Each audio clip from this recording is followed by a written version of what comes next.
I'm David Haig from Creative Content. Included in CCTV news today, DJI has new firmware for the Osmo Mobile 6. Apple Vision Pro demos are now available in store. Nikon released its imaging cloud system. SmallRig has a fan just for Sony cameras. There's new training from Maxon and a new 100-watt power bank from ChargeAsap.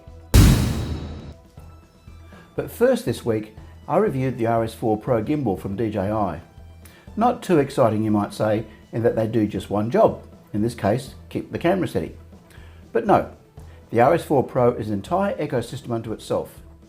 For starters, there's a motor add-on for controlling the camera focus and a briefcase handle to allow even more shooting angles.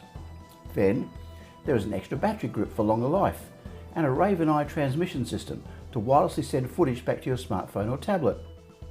There's a LiDAR add-on device too, but with built-in tracking of distance, so this is able to control the focusing motor.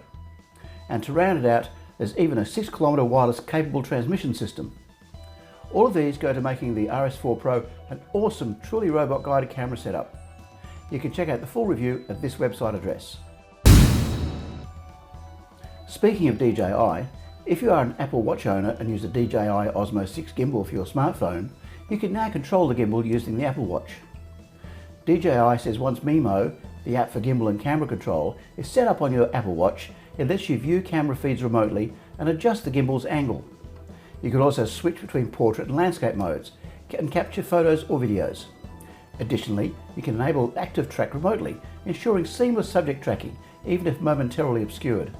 More information is available at the DJI website. And in other Apple news, you can now get in-store demos of the new Apple Vision Pro system. Apparently you have to sign up to get an invite though, you can't just walk in. The sign-up web location is below.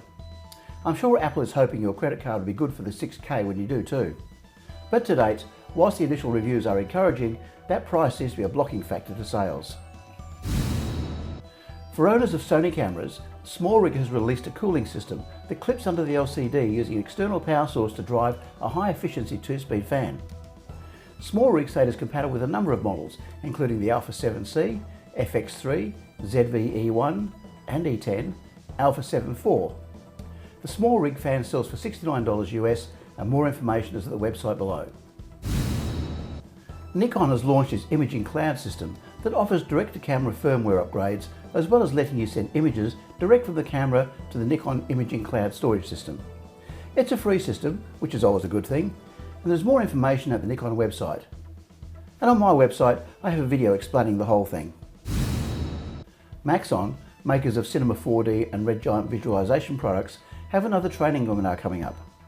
Called From Brief to Render, it is slated for July 15th, and you can get more information at this web address. Finally, ChargeAsap has announced the Flash Pro Plus, a graphene power bank for charging USB devices, including MacBooks, iPads, iPhones and Android. It comes standard with 3 fast charging USB-C ports for a total of 100 watts output from a 25,000 mAh capacity battery, plus MagSafe compatibility. It costs $289 US. And that is all the major news for this week ending July 12th, 2024. To be notified of new broadcasts, simply subscribe to this channel. Don't forget my online tutorials too. They are all free and available titles can be seen at this web address. Once again, I'm David from Creative Content and thanks for watching. My contact details are on your screen. Oh, one more thing. If you use a GoPro or other action type camera, I think you'll like my free 60-page e-magazine. You can download it from my website at www.creativecontent.au and select the option in the menu bar.